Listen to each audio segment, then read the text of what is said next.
Hiking daw ba na si Cherish?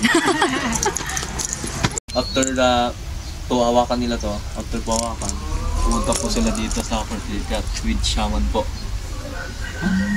Shaman is like albularyo po.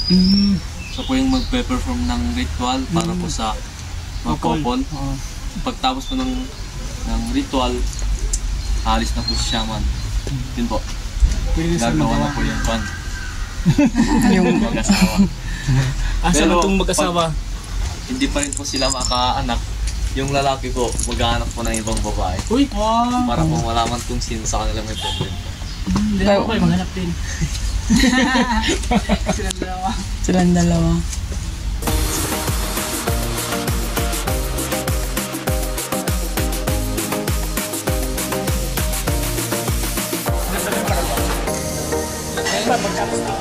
Sige, sige.